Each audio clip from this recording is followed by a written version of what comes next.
¿Cómo están? Muy buenas noches, bienvenidos a hora 23. ¿Qué día el que tenemos? A propósito, ¿qué día es del post-confinamiento, señor director? Día número 66. Día número 66.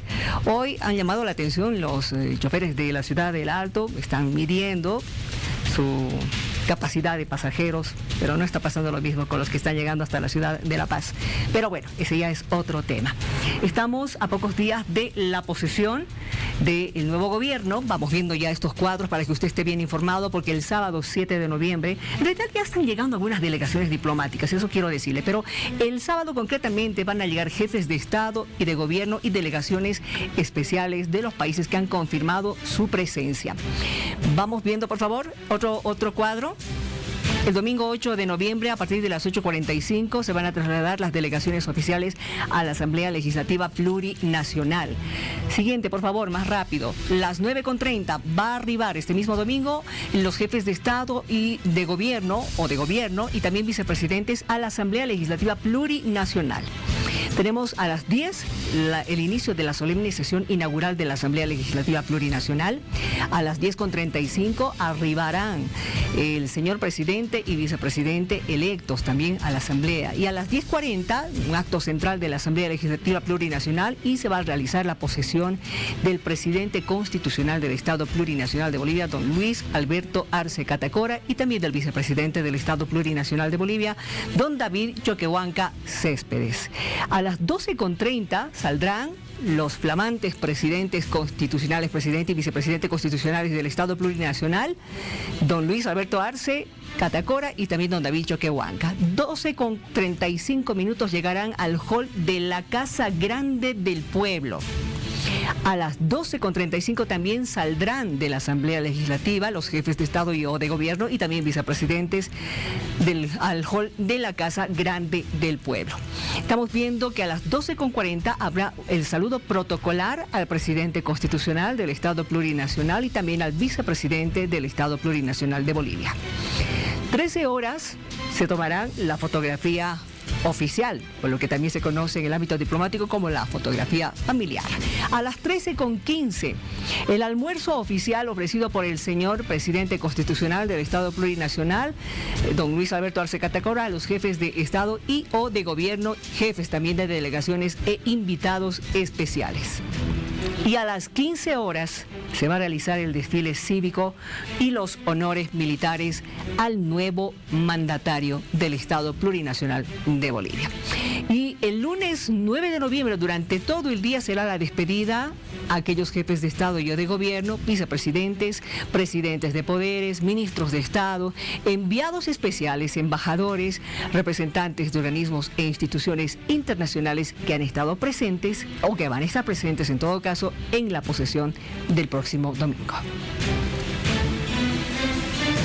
Ese es el cronograma para que usted lo tome en cuenta. A continuación, las 5 noticias destacadas de la jornada. El gobierno constitucional de la presidenta Áñez tuvo como principal objetivo la convocatoria a elecciones con plenas garantías bajo un órgano electoral independiente y con la participación de la misión de observación electoral de la OEA, junto con la Unión Europea y diversos grupos de observadores internacionales. En consecuencia, se ha cumplido a cabalidad con el principal propósito del gobierno transitorio de la presidenta Áñez. Ahorita hay unos pequeños grupos que están movilizando, que quieren desestabilizar a nuestro gobierno, a nuestro Estado plurinacional. Por tal motivo nosotros repudiamos. Tampoco no nos vamos a prestarnos a esos pequeños grupos. Ya tampoco vamos a ir a desbloquear nada. Bueno, por razones netamente estratégicas, no puedo indicar, ¿no?, dónde vamos a estar, pero sí la Fuerza Especial de Lucha contra el Crimen va a desplazar sus elementos en los lugares que así están establecidos de acuerdo a nuestra orden de operaciones. Orinoco a su pueblo natal para poder hacer el almuerzo y un acto principal. Y luego se está trasladando aquí a la ciudad de Oruro, que se va a hacer un acto en Hachaflores a las 4 de la tarde. Y todas las organizaciones, tanto sea la Asociación de Municipios, la Federación de Campesinos, los hermanos Bartolinas, las autoridades originarias, el hermano gobernador, y todos prácticamente estamos esperando a nuestro líder internacional, que es nuestro presidente Evo Morales Ayme.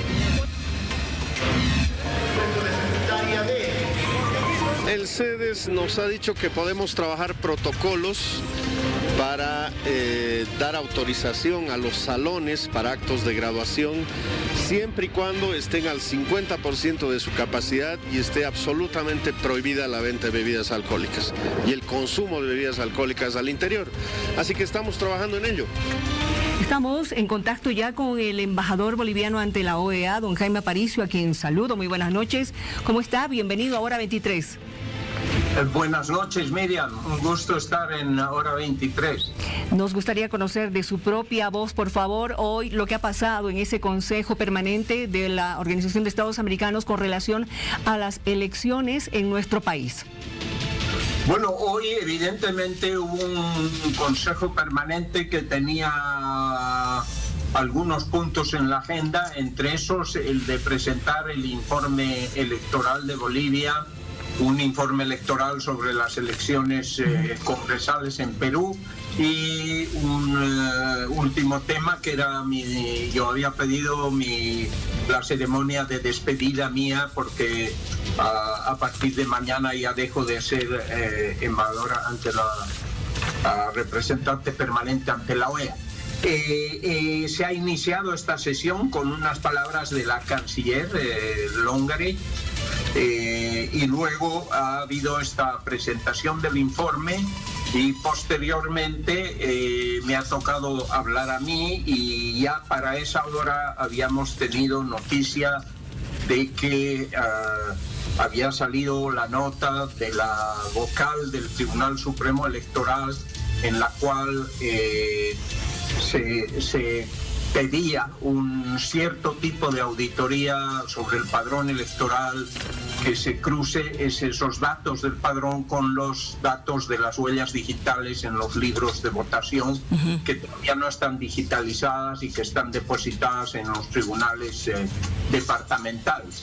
Entonces yo pude anunciar que habían estos temas, que había alguna inquietud en la población por dos asuntos. Primero, por este pedido de la vocal, de que se audite en realidad se analice se audite este padrón en relación a las huellas digitales de los que están en los libros de votación, pero además también yo y tanto la canciller también en la mañana hicimos referencia a esta decisión inconsulta, abusiva y arbitraria que afecta al Estado de Derecho en el país, que es la abolición de los 2/3 para tomar decisiones importantes en la próxima Asamblea Legislativa. Creemos que ese ha sido un muy mal comienzo de lo que será un nuevo gobierno. Ahora, embajador, evidentemente ya concentrándonos en lo que la OEA ha señalado sobre la declaración y este informe de la misión de observadores en las elecciones, y las reacciones me imagino que ha debido tener ante esta carta de la vocal Rosario Baptista. Me gustaría conocer qué es lo que han indicado ahí adentro, porque ella está pidiendo una auditoría concreta por supuesta detección de servidores alternos, ¿no es cierto? Es lo que ha sido uno de los puntos que ha señalado en su carta. No, acá los servidores no son parte del tema. Es un tema que la OEA ha verificado con mucha profesionalidad, que no se repita el tema de la incursión ilegal como pasó el 20 de octubre de servidores ilegales. Es simplemente, es algo, entiendo yo, más simple. Yo no soy un experto forense electoral, pero es un pedido de que se digitalicen las huellas digitales en los libros de votación, y una vez digitalizados se cruce la información con un padrón que ya está digitalizado, para ver si coincide el padrón con las huellas digitales que están en esos libros. Así es. Eso es lo que se está pidiendo, es algo nuevo, es algo que no pudieron haberlo hecho porque la misión electoral fue de muy pocos días, tanto la de la OEA como la de la Unión Europea, el Centro Carter, y ese trabajo no estaba previsto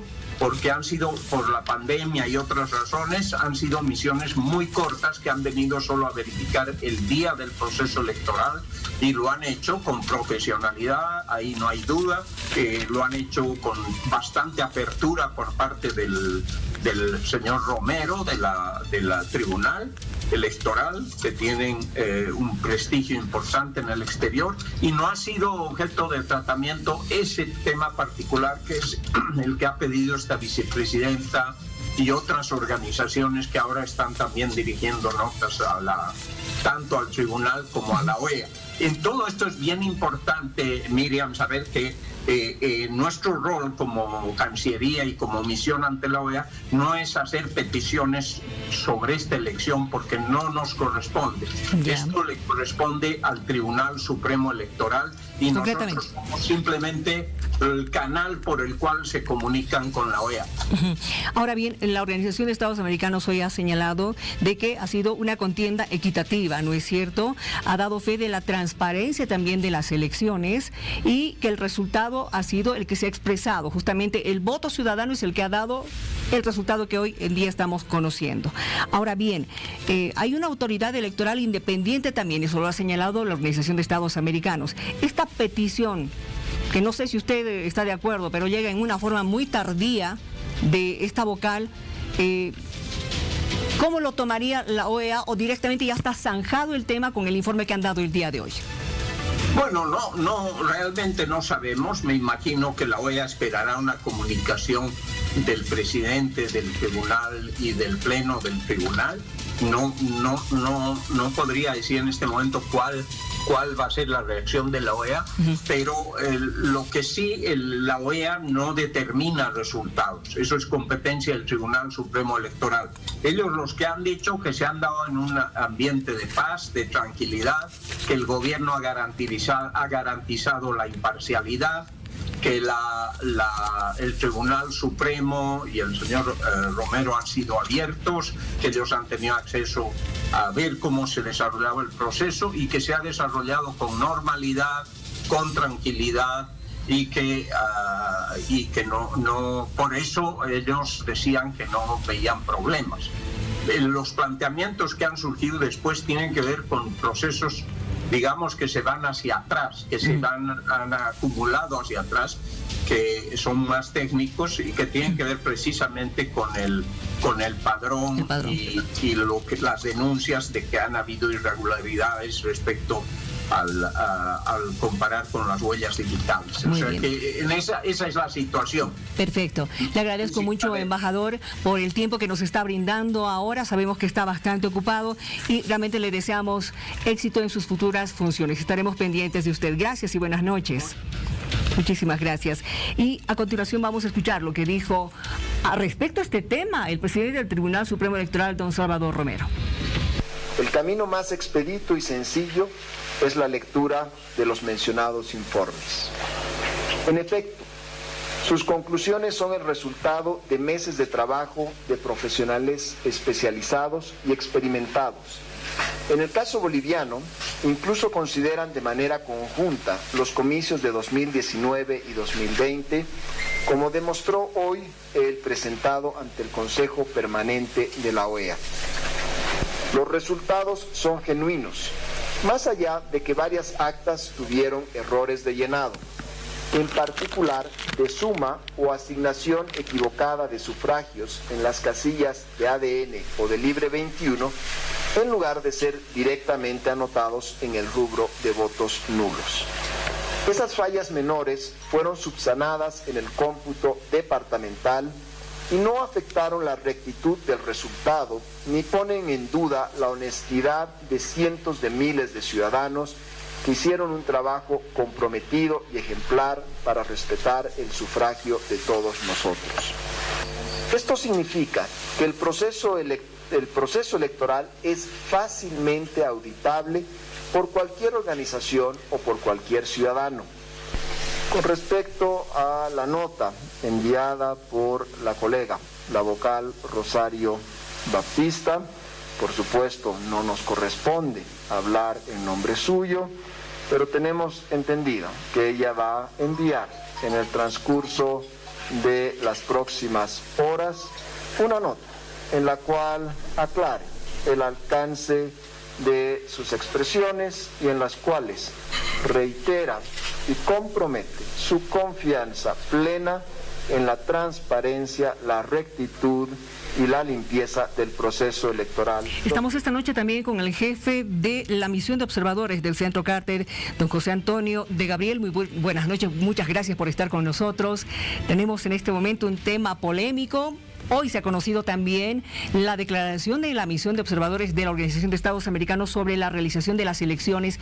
Me gustaría conocer la voz del Centro Carter a través de usted, por favor. Hola, buenas noches. Un placer estar con ustedes. Gracias. ¿Qué opinión tiene el Centro Carter, por favor? La OEA y ha dado su criterio sobre elecciones transparentes, de que no ha habido fraude. ¿Qué dice el Centro Carter, por favor? Sí, bueno, nosotros publicamos un informe ya el viernes siguiente a las elecciones, el 23, creo recordar.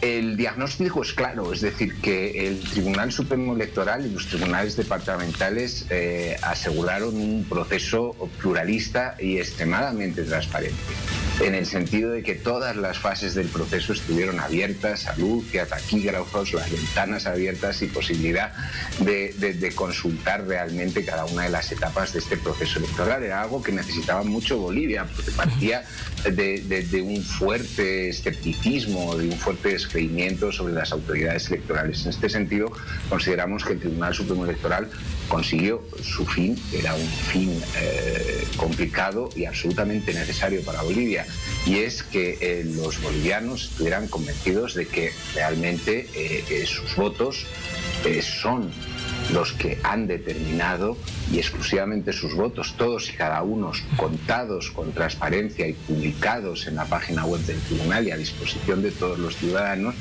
los que han determinado las nuevas autoridades electorales. Por lo tanto, desde luego, lo que constató el Centro Carter, y así lo hicieron también las plataformas de observación nacionales, que desplegaron muchísimos observadores en todo el territorio, fue que la jornada electoral se produjo con gran transparencia, en presencia de los delegados de los partidos, en presencia de observadores nacionales e internacionales y en presencia del público que lo deseó.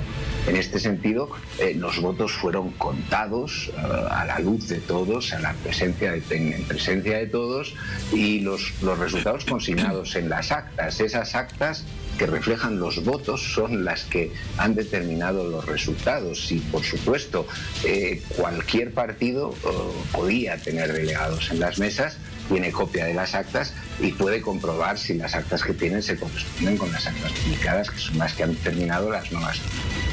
Usted está viendo lo que está aconteciendo en el país, ¿no? De personas que señalan que se debería pedir una nueva auditoría a las elecciones que acabamos de vivir el 18 de octubre, pero también una carta que recién hoy se ha conocido por parte de una de las vocales del Tribunal Supremo Electoral. ¿Conoce de esta carta?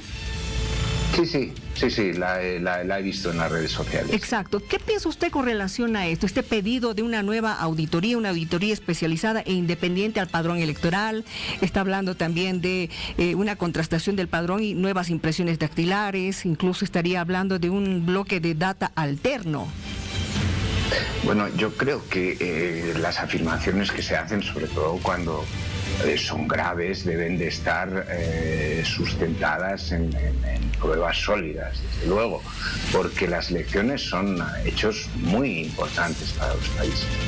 Y desde luego, cuando se realiza un proceso electoral como el del pasado 18 de octubre, a la vista de todos, con extremadas medidas de transparencia, cuando todos nosotros, las misiones, las nacionales, las internacionales y sobre todo los propios partidos políticos, incluidos los que ahora conforman la oposición, han aceptado los resultados, obviamente en virtud de las informaciones que han recibido de sus delegados en las mesas, y han podido contrastar los resultados de sus actas con las actas publicadas por el sistema de transparencia del Tribunal Supremo Electoral, pues realmente eso sorprendente que ahora, en este momento, se produzcan estas declaraciones, pero en fin, cada cual es absolutamente libre de expresar su opinión, pero yo señalaría muy claramente que hay que separar los elementos. Una cosa son las estrategias políticas libres de cada una de las fuerzas políticas, por supuesto, y otra cosa son los principios de objetividad y apego a la verdad que están sustentados con hechos verificables y con transparencia, y en este sentido el Tribunal Supremo Electoral y los tribunales electorales departamentales han brindado todas las herramientas al público y a los partidos políticos para que verifiquen los resultados de cada una de las mesas, y a esos hechos desde luego nos atenemos, y esos hechos son los que desde luego están reflejados en nuestro informe, como lo están en los de las demás misiones. Ahora, la ley electoral no establece una auditoría, ¿no es cierto?, sino se habla de un control social que evidentemente se ha establecido el día de las elecciones, incluso previo al día de las elecciones, cuando el mismo presidente del Tribunal Supremo Electoral dijo: pueden venir organizaciones sociales, ciudadanos incluso solitarios, a verificar lo que se estaba haciendo con el padrón biométrico, con el padrón electoral en todo caso. Desde luego, y lo dice usted muy bien, es decir, las medidas de transparencia y la comunicación social que ha realizado el tribunal respecto al padrón ha sido enorme. Ha sido enorme en medios de comunicación, a través de seminarios, con los laboratorios de verificación del padrón electoral que estaban abiertos en todas las capitales departamentales del país.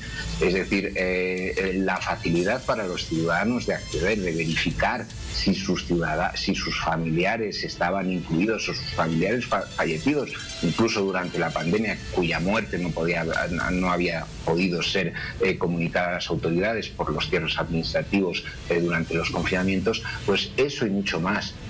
Nosotros lo hemos observado y desde luego lo detallamos en nuestro informe. Por lo tanto, tenemos certeza de los esfuerzos de transparencia de este tribunal, y además existen hoy mecanismos de verificación muy sencillos sobre si los resultados publicados se corresponden con los que se votó en las mesas, porque los escrutinios en las mesas fueron públicos, los delegados de los partidos recibieron copias y los escáneres de las actas están publicados en la página web. En fin, si alguien tiene una copia auténtica de unos resultados que no se corresponda con los que están publicados por el Tribunal Supremo Electoral, que lo diga, pero desde luego nosotros no hemos visto ninguno y no nos ha llegado tampoco ninguna denuncia.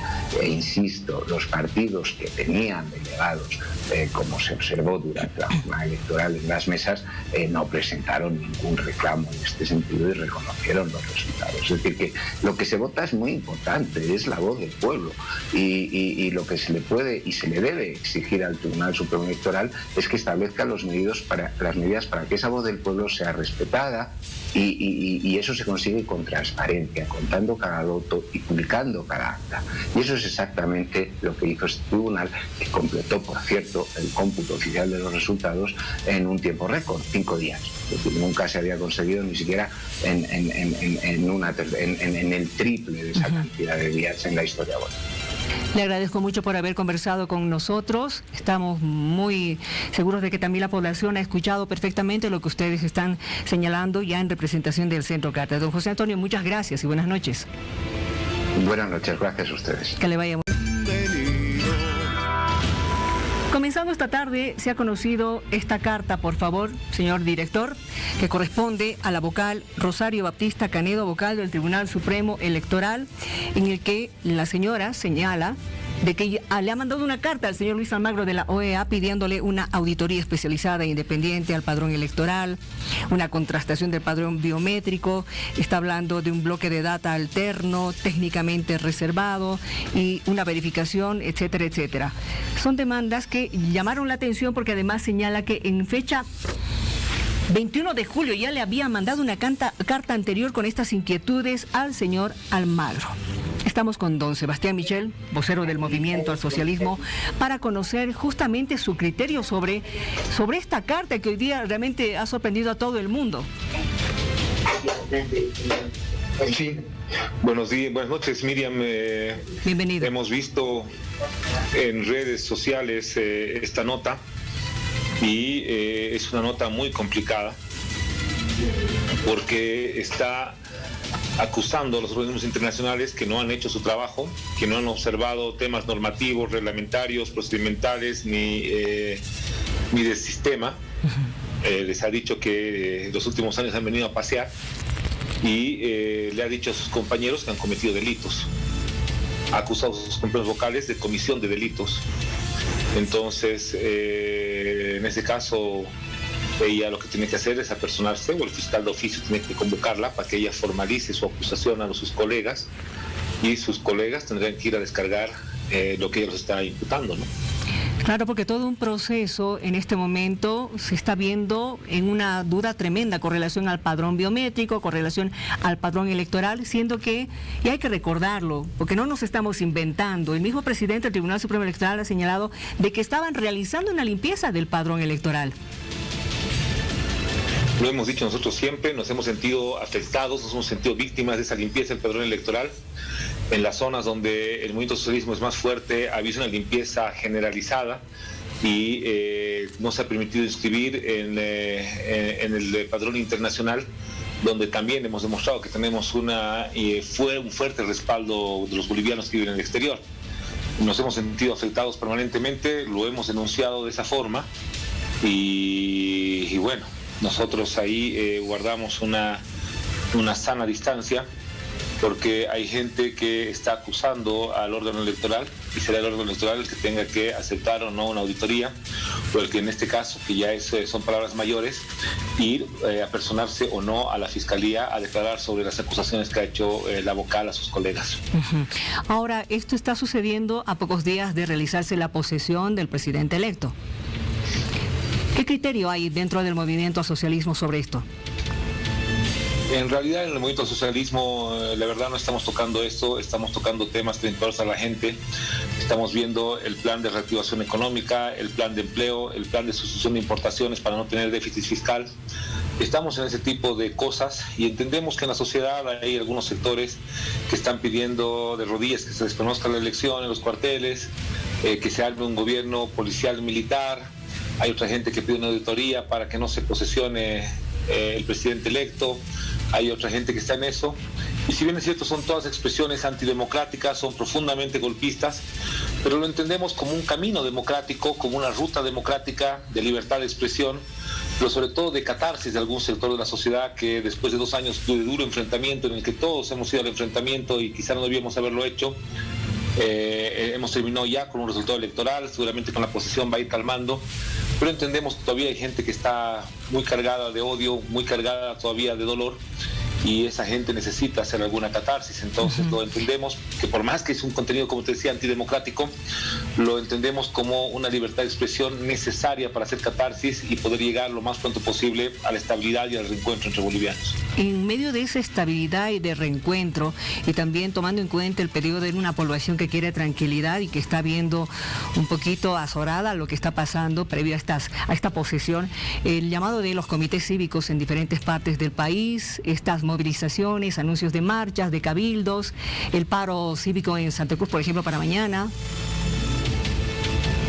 Sí, como le digo, un paro, un cabildo, una manifestación, incluso un bloqueo con todo lo que perjudica a la ciudadanía, siguen siendo expresiones democráticas. En el mensaje es antidemocrático, pero preferimos que ese camino de libertad de expresión genere la catarsis necesaria para reencontrarnos.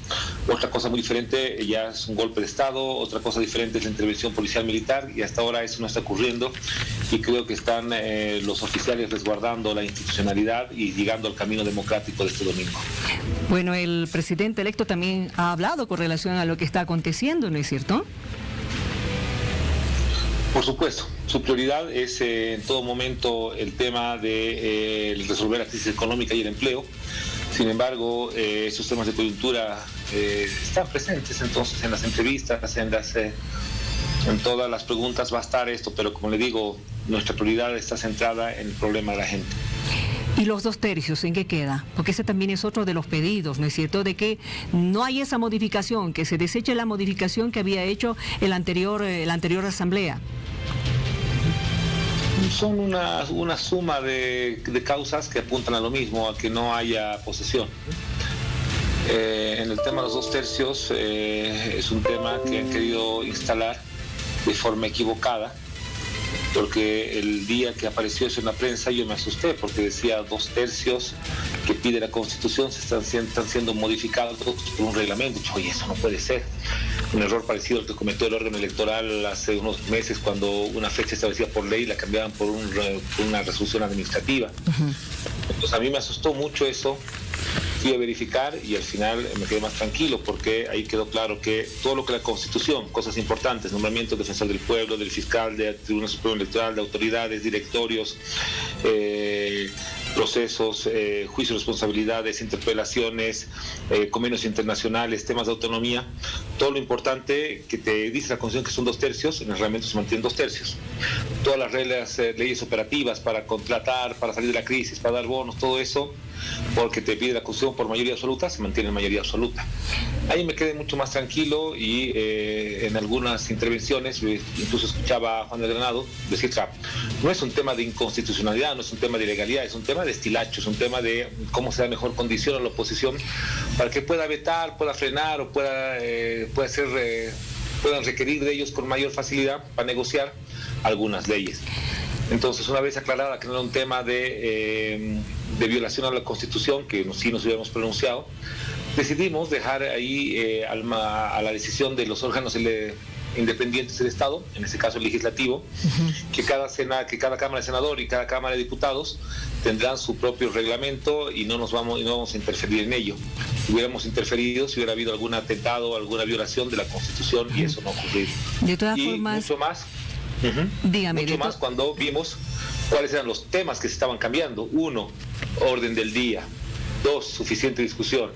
3, modificación del orden del día. 4, condecoraciones. 5, declaración de tiempo y materia para trabajar y acabar una ley seguido y no darse 2, 3, 4 días. Y al final eran esas cosas, y lo más, digamos, complejo era el tema de los ascensos a general y embajadores, que se hizo por dedo en este año, y para que no se haga por dedo, llevarlo a una mayoría absoluta. Entonces, eran esos temas. Nos pareció que es un tema más interno, que lo dejaríamos ahí, que lo discutan diputados senadores. No nos casamos con un reglamento, pero tampoco creemos que haya ahí una tentación, un atentado a la democracia, ni mucho menos a la Constitución. Bueno, de todas formas, todo esto que está aconteciendo está, yo creo que a un paso de apañar la posesión del presidente electo Luis Arce Catacora. ¿No hay un poquito de preocupación en ustedes con relación a esto? No hay preocupación, porque nosotros hemos sido víctimas de un golpe de Estado, hemos sido víctimas de una persecución, hemos sido víctimas de una guerra intensa de calumnias, de difamaciones, y aún así el pueblo boliviano ha valorado lo que se ha hecho en los 14 años de estabilidad y crecimiento. Nos ha vuelto a ratificar esa confianza, y entendemos que hay sectores que han estado muy entusiasmados con otras vías de conformar el gobierno, que necesitan una catarsis por el momento, y si esa catarsis tiene que quedarse en el mismo día de la posesión, bueno, es parte de ese reencuentro que necesitamos los bolivianos. Muy bien, le voy a dar oportunidad para que le hable al país, señor Michel, justamente a pocos días de la posesión del presidente electo, para que usted también pueda decirles lo que piensa, ya sea representación personal y también representación del movimiento al socialismo. Estamos avanzando en el camino correcto. Necesitamos crear un clima de estabilidad, un clima de austeridad, un clima de reencuentro y fraternidad entre bolivianos, porque ese clima es lo que nos va a permitir salir de la crisis, volver a la estabilidad que teníamos, pero sobre todo volver a generar empleo que hace que uno pueda tener una mejor calidad de vida, que los hijos tengan mejor futuro, mejor porvenir. Solamente con estabilidad vamos a lograr eso, y eso estamos construyendo. Por eso no vamos a responder a las provocaciones, a las agresiones, y vamos a tratar de generar nomás el reencuentro entre bolivianos. Muchísimas gracias por haber estado con nosotros esta noche. Que le vaya bien. Un gusto. Que le vaya bien esta noche, don Vladimir Peña, secretario de Gobierno de la Gobernación de Santa Cruz. Muy buenas noches. Bienvenido, como siempre, a Hora 23. Me imagino que con muchos detalles para hablar con nosotros. ¿Cómo está? Muy buenas noches, Miriam. Un placer siempre es mío conversar con usted a través de Bolivisión. Gracias. Supongo que usted tiene algunas repercusiones con relación a esta carta que el día de hoy se ha conocido por parte de la vocal, la señora Rosario Baptista Canelo. Sí, la hemos leído detenida y atentamente.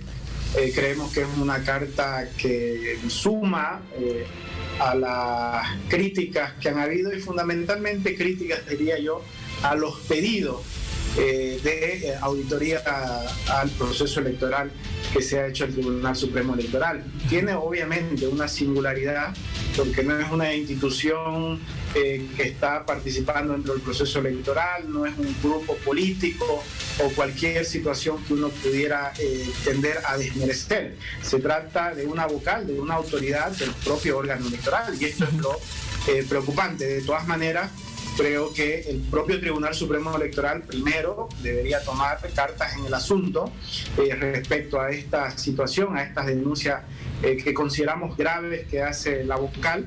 Y segundo, por sentido común, el presidente del Tribunal Supremo Electoral, el señor Salvador Romero, debería viabilizar cuanto antes una auditoría.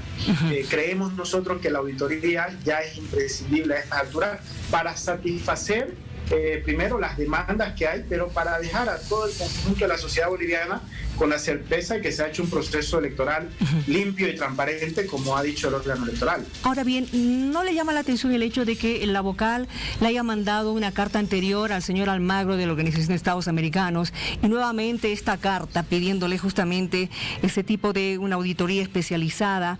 ¿No le parece un poco tardía, digamos, la reacción de la vocal? Puede que sí, porque no se hizo pública la anterior carta, uno puede decir aquello. Claro. Lo cierto, Miriam, si vemos muchas de estas cuestiones, podemos inclusive hasta descalificar un accionar extemporáneo, porque ya se han emitido las credenciales y seguramente ya ha sido partícipe también de aquello. La Asamblea Legislativa Plurinacional ya está en funcionamiento, hablo de las nuevas autoridades electas. Podemos encontrar muchas situaciones, pero y algo más, tema de fondo. Y algo más, don Vladimir, sí. El hecho de que hoy la misma Organización de Estados Americanos, la misión de observadores, ha dado también a conocer su criterio. Sí, sin duda, y seguramente hay otras cosas más para aumentar. Pero yo creo que hay un tema de fondo, y el tema de fondo, Miriam, tiene que ver con una crisis política irresuelta, ¿ya? Hemos arrastrado después del fraude electoral de Evo Morales y su gobierno, un año muy difícil, agravado por la pandemia y otras cosas más, pero una crisis política que no se ha resuelto con el resultado electoral del 18 de octubre y que deja una institucionalidad frágil en el país. Si bien se ha renovado el órgano electoral, y yo particularmente considero que este órgano electoral, las autoridades del Tribunal Supremo Electoral son mucho más confiables que las que había cuando estaba el señor Evo Morales de presidente del país, pero también hay una insatisfacción ciudadana, hay cuestionantes de varios sectores de la sociedad boliviana y que cada día han ido creciendo. Y en vez de disipar las dudas, ahora, con la posición de esta vocal, se incrementan las dudas sobre el proceso electoral. Así que, para zanjar todo, si el proceso electoral ha sido limpio y transparente, uno también desde el razonamiento popular diría, ¿por qué se niegan a una auditoría? Ahora, no hay que olvidar también, señor, que tanto la OEA como el Centro Carter han dado su criterio y además señalando de que ha habido transparencia y además constatando de que las elecciones no han sido un rebote de algún fraude como se está queriendo hacer ver en este momento, ¿no es cierto? Ahora, lo que usted dice también es cierto, ¿no? Tal vez esto viene para que la gente pueda tener un poquito más de tranquilidad con relación a lo que ha pasado. Sí, y algo que también debemos diferenciar. Una cosa es la misión de observación electoral, sí. ¿Ya? Una cosa es la misión de observación electoral y otra cuestión es la auditoría. No nos olvidemos que el año pasado también hubo una misión de observación electoral. Es cierto que esa misión de observación electoral de la OEA dijo, tenemos dudas, hemos visto irregularidades, recomendamos una auditoría. Pero el hecho de que la misión de observación electoral no haya detectado ninguna irregularidad y que haya calificado el proceso de transparente, no deniega el tema de que haya una auditoría, no suple el tema de la auditoría. Yo creo que le va a hacer bien a la democracia, le va a hacer bien a la institucionalidad si una auditoría viene y refuerza lo que ha dicho el órgano electoral. Muy bien, le agradezco mucho por haber conversado con nosotros. El tema realmente está ahí servido y es polémica en este día. Gracias y buenas noches. Muchísimas gracias a usted, hasta luego. Que le vaya muy bien. Vamos a una pausa, por favor. Y ya retorna, Hora 23. No importa el color que tengas, serás bienvenido. Con todo lo que está aconteciendo en este momento en el país, necesitamos una voz autorizada, la de un abogado constitucionalista. Hoy lo tenemos con nosotros al doctor Franklin Gutiérrez, de mucho tiempo, pero bienvenido. Vale la pena escucharlo para ver qué criterio tiene usted, obviamente basándose en la Constitución, sobre lo que está pasando en el país. Muy buenas noches, Miriam, y un placer estar en Hora 23. Qué gusto tenerlo con nosotros. Habría que comenzar viendo todo lo que ha estado aconteciendo en la parte judicial, ¿le parece? Claro. Estas suspensiones de órdenes de aprehensión de exautoridades, asambleístas del movimiento socialismo. ¿Cómo está correcto? ¿Está dentro de lo que debería ser, o es que realmente es como la población señala, de que hay una justicia podrida? Primero hay que analizar por qué ellos están saliendo de un proceso tal vez apretado, coaccionado.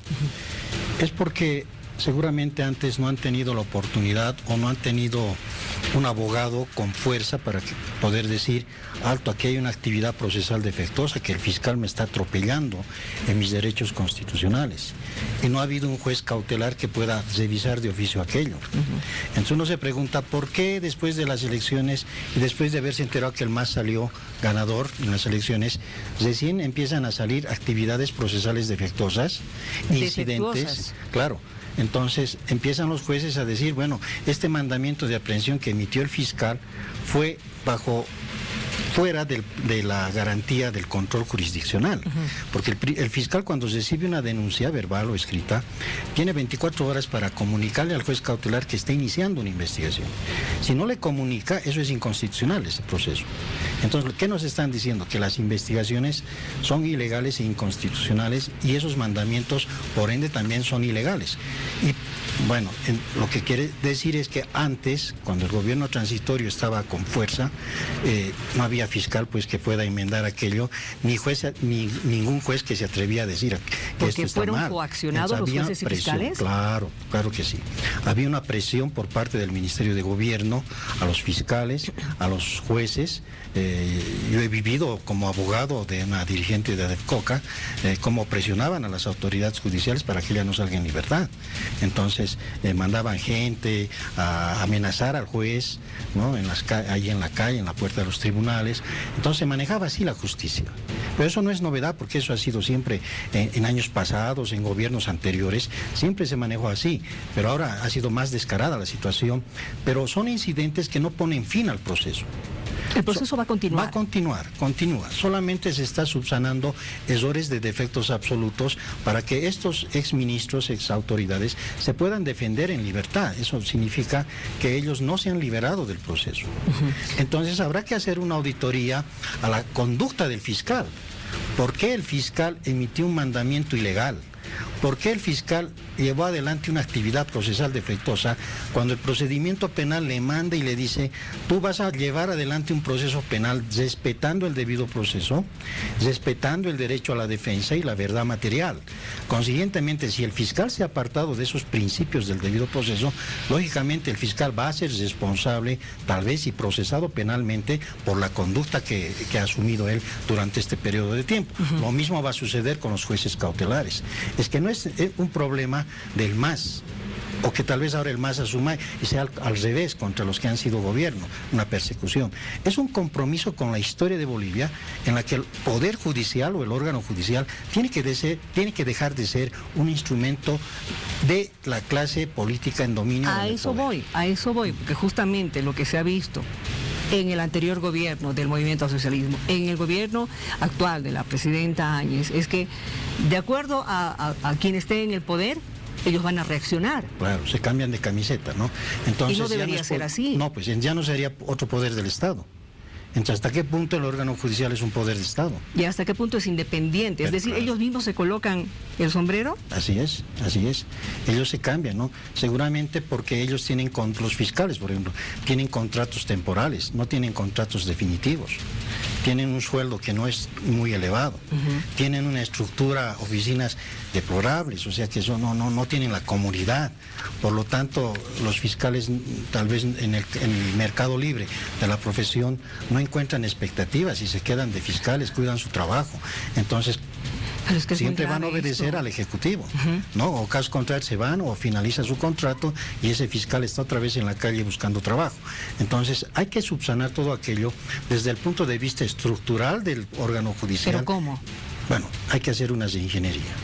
¿Hasta qué punto ha sido bueno de que ningún funcionario puede ganar más que un presidente? Eso llevaba a la corrupción. Llevó a la corrupción. Porque había profesionales que podían merecer mucho más que ese sueldo. Un profesional que tenga las maestrías, los títulos, como los que yo tengo, la experiencia docente, que va a aceptar un sueldo de 10,000 bolivianos y ser fiscal y estar despierto desde las 8 de la mañana hasta las 12 de la noche buscando cuadernos de investigación? Difícil, ¿no? Eso no para nadie.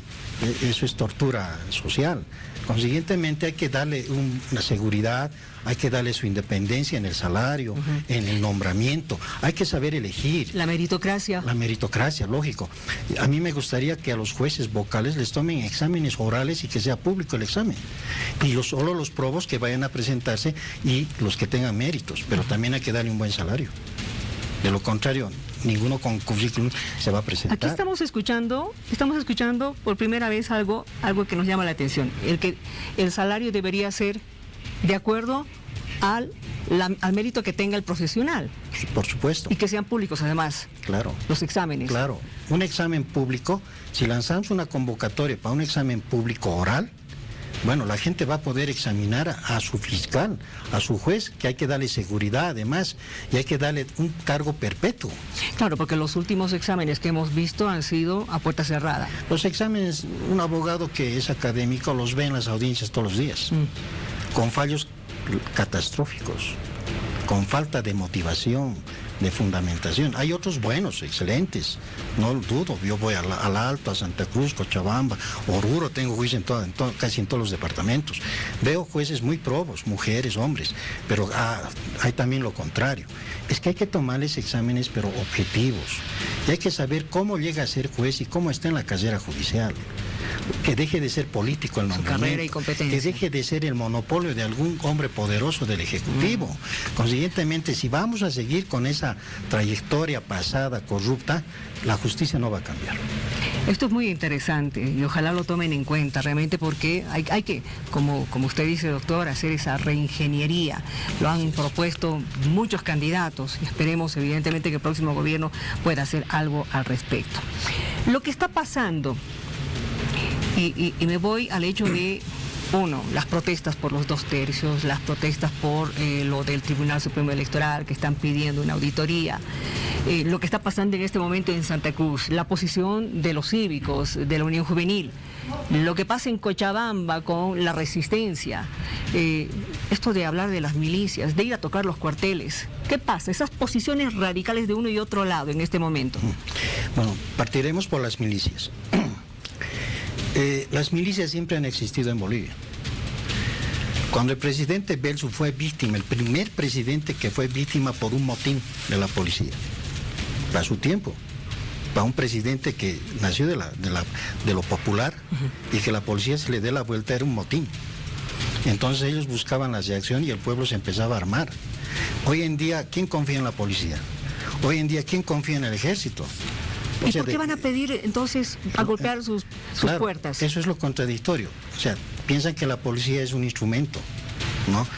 Como se dan la vuelta cuando ellos quieren, pues así piensa la gente, ¿no? Entonces dicen, ahora hay que pedir que se den la vuelta a nuestro favor. Es que eso ya no es institucional. La policía hay que institucionalizarla más, hay que jerarquizarla. Pero o tal vez ha sido malo jerarquizarlo, porque antes era guardia nada más y no tenían generales. Tal vez el error ha sido darles generales, ¿no? Y darles generales, entonces eso genera más problema para el Estado.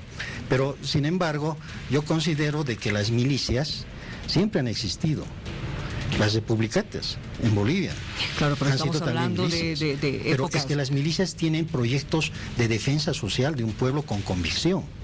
Una milicia que no tiene una convicción y una defensa de los derechos fundamentales de un pueblo es una milicia que es sediciosa. Eso significa que son los pueblos los que conforman las milicias. Por supuesto, como una defensa de tinte social natural, de un derecho natural, social del pueblo. Pero hoy en día estamos viviendo milicias de un lado y del otro lado. De un lado del MAS que dicen, crearemos las milicias porque no confiamos en la policía ni en el ejército. Bueno, está mal. Y para frenar lo que está pasando, claro. Eso es lo que han dicho. Y por otro lado, ves tú gente retirada del ejército en Santa Cruz, Cochabamba, llamando a la sedición. Ellos son milicianos. ¿Quiénes? Los retirados militares son milicianos. Y si tú analizas la historia de las milicias en España, las milicias provinciales son conformación de militares retirados que van a proteger a un círculo social con intereses sectarios. Intereses sectarios. Claro.